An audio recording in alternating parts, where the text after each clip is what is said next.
My sister was a professional gold digger. She treated her husband like a human ATM. We teamed up to give her a reality check she'll never forget. Let me paint you a picture. It's like 107 degrees outside, and I mean real Phoenix heat. Not that, oh, it's a dry heat nonsense people say to make you feel better.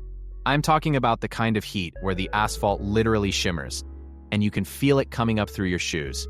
It's August. It's a Tuesday, and my sister Ashley is standing on the sidewalk outside a Shell station on Scottsdale Road. Full face of makeup, Gucci sunglasses, wearing a white linen dress that probably cost more than my truck, surrounded by like 6 trash bags stuffed with designer clothes, shoes, and whatever else she managed to grab before the locks got changed. And she's holding her phone up to her ear, just waiting. I drove past her on my way to a job site. I almost didn't stop. I should have kept driving. But you know how it is. She's still my sister, so I pulled my beat-up F-150 into the lot, rolled down the window, and said, "You need a ride?" She looked at me like I was the one who'd done something wrong. That face, that specific face she's been making at me since we were kids. Like the world owed her something, and I was personally responsible for not delivering it. "My card's not working," she said. Not hi, not hey, not even I messed up. Just, "My card's not working." I said, "Which card?" She held up this sleek black Amex. The kind that doesn't have a limit printed on it? Or, well, didn't have a limit. Past tense, the gas station lady said it declined. Ashley said, "There must be a mistake." There was no mistake. And honestly, standing there watching her, I felt, I don't know. Not satisfaction, exactly. More like relief. Like watching a storm finally break after weeks of pressure in the air. Because I'd seen this coming for years. I'd tried to stop it, I'd begged, argued, warned, and eventually just watched. And now, here we were. The final scene. But I'm getting ahead of myself. Let me back up. Way back, we grew up in Laveen. If you know Phoenix, you know it's not Scottsdale. It's not even close to Scottsdale. It's that dusty, flat, kind of forgotten suburb on the southwest side where the houses all look the same and half the cars in the driveways are up on blocks. My dad worked HVAC his whole life. My mom did bookkeeping part-time for a dentist. Good people. Honest people, worked hard, paid their bills. Didn't complain much. Ashley and I are 2 years apart. I'm older. And growing up, I never really understood how 2 kids raised in the exact same house could turn out so completely different. I was the kid who got a job at 15, washing dishes at a Mexican place on 35th Avenue, saved up, bought a junker car at 17, learned to fix it myself. That's just how I thought you did things. You work, you earn, you get stuff. Ashley had a different philosophy. Her philosophy was, why work when you can get someone else to do it for you? She figured that out young, honestly. By high school, she'd perfected this thing where she'd get guys to buy her stuff. Not in a normal teenage way, but like strategically. She'd date a guy for a few weeks, let him take her to dinner, buy her things, and then the moment he ran low on cash or attention, she'd move on. No drama, no real breakup. She'd just disappear. And then she'd reappear on the arm of somebody with a nicer car. My mom used to say, she just knows what she wants. My dad didn't say much because he never really knew how to deal with her. I'd say she was running a low-key grift on teenage boys, but what do I know? After high school, it escalated. She got better at it. She started targeting guys with actual money. Not just kids with part-time jobs, but guys in their mid-20s with careers. There was this one dude, Derek, who sold insurance and drove a used BMW. She dated him for 3 months, and by the end of it, he'd lent her $4,000 for a fake dental emergency. She never paid it back. He called me once, asking if I could help him get his money back. I didn't even know what to say to the guy. Then there was this older guy, 40-something, divorced, owned a couple of rental properties. I think his name was Paul or Phil or something. She got $5,000 out of him over 6 months before he caught on that her sick mother didn't actually exist. Our mother was in perfect health and living 20 minutes away. None of it was illegal, technically. That was Ashley's genius, if you want to call it that. She never signed anything, never made promises in writing. It was all verbal, all emotional, all built on this carefully crafted persona she'd created. The beautiful, slightly vulnerable woman who just kept having bad luck and needed someone strong to help her out. Just this once. Just until she got back on her feet. She never got back on her feet because she was never actually off them. Mark Reeves came into the picture about 4 years ago. I met him before Ashley did. Actually, we were both at a birthday thing for a mutual friend out in Gilbert. Nice guy. Immediately. You know how some people just have that thing where you meet them and 10 minutes in you're already comfortable? That was Mark. Big guy, worked construction, built his own company from scratch over like 10 years. Not flashy about it. Drove a Ram 1500, wore work boots to a birthday party, laughed loud and tipped the bartender well. He was successful. Like, actually successful. We're talking a company doing somewhere north of $3 million a year in commercial contracts. Employed about 40 guys. Had a house in North Scottsdale. Not the ridiculous part, but still. He was also, I later found out, recently divorced. No kids. A little lonely, maybe. A little too trusting of people. Ashley met him 3 weeks later at some bar off the 101 near Kierland. I found out about it when she called me to ask what I knew about him. I should have lied. I should have said I barely knew the guy. Instead, I told her the truth. That he was solid, worked hard, good dude. I basically gift-wrapped him. I didn't realize what I'd done until I saw them together the first time. She had this look. This locked-in, laser-focused look she got when she found a real target. I'd seen it before, but never this intense. She laughed at everything he said, touched his arm constantly, looked at him like he was the most fascinating person she'd ever met. I took Mark aside at some point and said, "Hey man, I like you, so I'm gonna tell you something as a friend, okay? Ashley is my sister and I love her, but you need to take things slow with her. Like, really slow." He laughed a little. Thought I was being a protective older brother. "I'm serious," I said. "She's got a pattern? I've seen it." He nodded like he was listening. He wasn't really listening. 6 months later, they were engaged. I was a groomsman at the wedding. I smiled in the photos. I gave a toast. I said all the right things. But standing up there in that venue in Paradise Valley, watching Ashley in her $30,000 dress, watching Mark look at her like she'd hung the moon, I had this cold, sinking feeling in my stomach that I couldn't shake. She'd leveled up, and Mark had absolutely no idea what he'd just signed up for. Here's the thing about Ashley. She was patient. That was her real skill. She didn't move fast, she let things settle. She let Mark feel comfortable, feel trusted, feel like the provider and the protector. For the first year or so, she was almost normal. She played the role of the happy newlywed. She didn't push too hard. Then the emergency started. First one was her friend from college who was in some kind of legal trouble and needed a loan or she'd lose her apartment. $1,500. Mark didn't even hesitate. He just transferred the money. Didn't ask many questions. That's Mark. Then it was a medical bill she'd forgotten about from before we got married. "Babe, I'm so embarrassed." That was apparently about to go to collections. $4,000. Then her car needed repairs that the dealer said were going to be like $8,000. Mark offered to take the car in himself.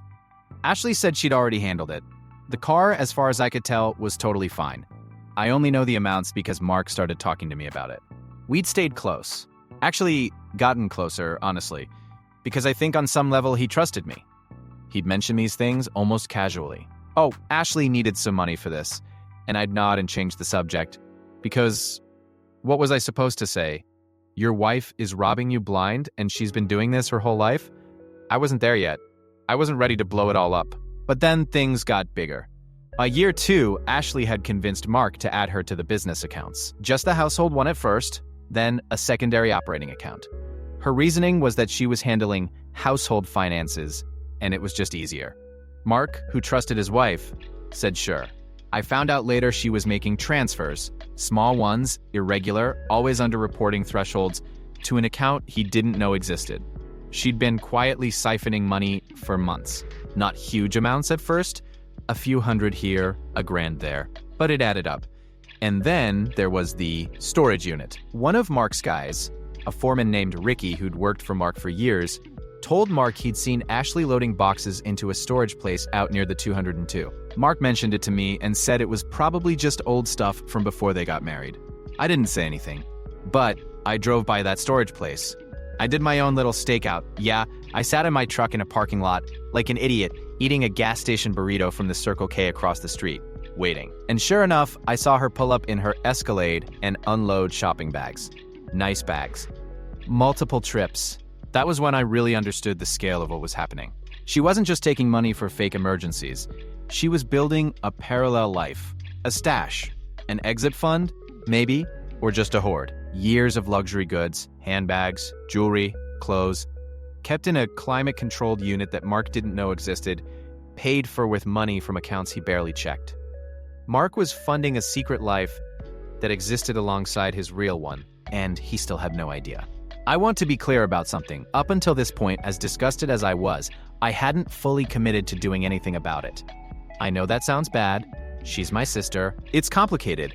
I kept telling myself it wasn't my business, that maybe I was wrong about the scale, that maybe I'd talk to her at some point and she'd, I don't know, change, realize something. Then she called me on a Wednesday night in February and asked me to help her rob her own house. I mean, she didn't phrase it like that. She said, I need your help with something and I need you to not freak out. She had this whole plan. Mark was going to be out of town for a work thing in Tucson. She wanted to stage a break-in, smash a window or something, make it look real, and then report like 50 grand worth of jewelry and electronics stolen. File an insurance claim. Split it with me. Easy money, she said. We'd be doing it together, so neither of us could say anything. There was a pause on the line after she finished explaining. Ashley, I said, that's insurance fraud. It's not a big deal. It's a felony. Jake, a felony, Ashley. Like actual prison. She shifted tactics immediately. Started talking about how Mark had plenty of money and would never even notice. How the insurance company was a faceless corporation and didn't care. How I'd always acted like I was better than her and this was a chance to actually have something. I hung up. I sat in my apartment in Tempe, this tiny one-bedroom off University, and I just sat there for a while. Looked at the wall. I had a beer, but I didn't drink it. Then I called Mark. Mark picked up on the second ring. It was late, maybe 10:30. I told him everything, not just the robbery plan. Everything. The transfers I suspected, the storage unit, the pattern going back years before she ever met him. I laid it all out, flat and clean, no softening it. He was quiet for a long time after I finished. How long have you known? He finally said. I've suspected for a while, I said. But I didn't have proof. And she's my sister. I kept hoping I was wrong. Another long silence. I'm not angry at you, he said. And I believed him, which is a testament to who Mark is as a person. Most guys would have been furious. He said, I need to think. He thought for about a week. Then he called me back and said, I don't want to just confront her. I want it to mean something. He'd already been to see a lawyer. A good one, not some guy with a billboard on the I-10, but an actual attorney who specialized in financial fraud and divorce. The lawyer told him what he needed: documentation, evidence, a paper trail clear enough that there was no wiggle room. And so we spent 3 months building exactly that. Mark got quiet access to all his accounts and had a forensic accountant go through everything. They found transfers totaling just under $240,000 over about 22 months. Some of it traced back to an account in Ashley's name only. Some of it had already been converted. Jewelry, bags, cash, things sitting in that storage unit. Meanwhile, Mark started putting certain assets into structures that were legally protected. He moved things carefully and legally, business assets, property, everything, so that in a divorce proceeding, Ashley would find a lot less to grab than she expected. His lawyer knew exactly what they were doing. It was all above board, all documented, all defensible. And then we set the stage. Mark came home one Sunday, and he looked terrible. I mean, the guy sold it. He looked like he hadn't slept in a week, because he actually hadn't. He'd been dealing with all of this. And he sat Ashley down at the kitchen table and told her the business was in trouble. Not just trouble, collapse. He said a major contract had fallen apart, that there were liabilities he hadn't disclosed to her because he didn't want to worry her, that they were likely going to lose the house and most of their savings. He said he was sorry. He said he felt like a failure. He said they might have to move somewhere smaller. He'd found a place to rent in Mesa, a 2-bedroom, nothing fancy. I wasn't there, but Mark told me everything afterward, almost word for word. He said Ashley's face went through about 5 different expressions in 30 seconds. The first was shock, then what might have looked like concern, briefly. Then, and this is the part that killed him, I think, even knowing what he knew, there was this calculation, this visible behind the eyes calculation as she processed what this meant for her. She asked a few questions. How bad is it? What about the accounts? Are you sure? Mark said yes. He was sure. He said it calmly. He didn't break. Over the next 2 weeks, Ashley's behavior changed completely. She got distant. She started being on her phone more, way more. She got irritable about small things. She started staying out later, vague about where she'd been. Mark, who'd put a basic tracking app on the shared family phone plan, totally legal, already knew she'd been meeting someone. A guy named Brandon, apparently. 38, owned a medical device distribution company, lived in a big house in Arcadia. She'd been seeing him for at least 6 weeks before the business collapse conversation. Brandon, it turned out, was her backup plan. 3 weeks after Mark's big confession, Ashley told him she was leaving. She said she'd been unhappy for a while, that she didn't think they were right for each other, that she hoped he'd be okay. She packed up a bunch of stuff, the stuff she hadn't already stashed anyway, and left. She didn't look back. She drove straight to Brandon's place in Arcadia. Probably told him some story about finally leaving her struggling husband. Probably played the brave, sad woman who deserved better. I don't know exactly what she said, but knowing Ashley, it was good. Here's what Ashley didn't know. She didn't know about the forensic accounting.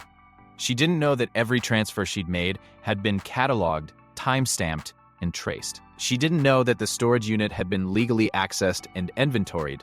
Mark was still on the rental agreement, it turned out, because Ashley had used his credit card to open it originally. She didn't know that her lawyer, she'd hired one, obviously, immediately started divorce proceedings, was about to walk into a situation with almost no leverage. She filed for divorce expecting to receive a significant settlement from the assets of a successful construction business. What she found instead was a business with protected assets, a paper trail of her own financial fraud, and a counterclaim that her lawyer later described to someone as a nightmare. The legal stuff took months. I'm not going to pretend it was clean or simple, because it wasn't. There were negotiations, back and forth, threats from her side. At one point, Ashley called me screaming, demanding to know if I'd talked to Mark, if I'd done this, if I'd set her up. I let her go for a while, and then I said, "Ashley, you did this." And I hung up. What she walked away with, after everything, was a fraction of what she'd expected. Most of what she'd stolen was documented and reclaimed, either directly or through the settlement. The stuff in the storage unit got factored in. The offshore adjacent account, which turned out to be a regular account in the Caymans that her lawyer said was not actually that hard to trace, got factored in. She didn't go to prison. I want to be clear about that. The fraud claims were settled as part of the civil divorce process, not through criminal prosecution. Mark chose not to pursue it criminally, which honestly surprised me. He said he just wanted it over. He said he wasn't trying to destroy her, just stop her. So she walked away with maybe 30, 40 grand, and the Escalade. No Amex, no Scottsdale house, no business accounts to skim from. And Brandon, who had apparently been doing his own research once the divorce proceedings became public record, quietly stopped returning her calls. Nexus. So that brings us back to where I started. Ashley on the sidewalk outside a Shell station on Scottsdale Road. Trash bags full of designer goods. Card declined. Calling me because she had nobody else to call. I pulled the truck over. She got in. She sat in the passenger seat of my beat-up F-150, the one she'd made fun of at Christmas dinner 3 years ago, the one she'd called embarrassing when I picked her up from the airport once. And she stared out the windshield. We drove in silence for about 10 minutes. Finally, she said, "Did you know? From the beginning?" "No," I said. "Not from the beginning, but you told him." "Yeah." Another long silence. "She's still my sister," is something I keep saying, and I keep meaning it. But I'll tell you, sitting in that truck, watching the heat shimmer off the road toward the 101, I had a hard time finding that feeling. I could see her, I knew her, I'd grown up with her, but I couldn't find the part of me that was supposed to feel bad. I dropped her at our parents' house in Levine. She barely said anything getting out. I watched her carry her trash bags up the driveway to the front door. My mom opened it before Ashley even knocked. She'd seen us pull up, I guess. I saw my mom's face cycle through about 3 emotions before she just stepped aside and let her in. I sat in the truck for a minute, then I drove to this dive bar in Tempe that Mark and I had been going to since all this started. This low-key place near campus, sticky floors, $2 drafts, the kind of spot where nobody's trying to impress anybody. Mark was already there in the back booth, 2 beers on the table. I sat down across from him, He looked tired, but it was a different kind of tired. The good kind, maybe. The kind after something's finally over. We didn't say much at first, just drank our beers. Eventually he said, "How is she?" I thought about it. "She's at my parents' place." He nodded. "You doing okay?" I asked. He thought about it the same way I had. "Yeah," he said, "actually, yeah, I think I am." We sat there for another couple of hours, talked about nothing important. Sports, work, his plans for the business now that the dust was settling. He had some new contracts lined up. Things were moving forward. He looked, honestly, lighter than I'd seen him in years. I thought about Ashley. I thought about the girl I'd grown up with, sharing the backseat on long drives to see my grandparents in Flagstaff. I thought about how she used to make me laugh, back before everything calcified into what it became. I thought about where that girl went and when. I don't have a clean answer for any of that. Life doesn't come with clean answers, I've noticed. What I have is this. A guy who got cheated on, who could have stayed bitter and broken, sitting across from me in a bar and looking like he was going to be just fine. And a sister who's got a long, hard road ahead of her. Back in the house, she spent her whole life trying to escape, starting from nothing, 50 miles from the life she thought she'd bought herself. Was I wrong to do what I did? I've asked myself that, in the middle of the night, in the way you do. Here's the answer I keep coming back to. I didn't do anything to her.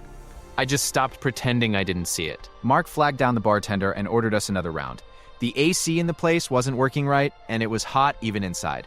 But neither of us moved. Outside somewhere, it was still 106 degrees, and the city was going about its business. Phoenix doesn't care. It never has. The heat just keeps coming, and you either deal with it or you don't. We drank our beers, and that's it. That's the whole story.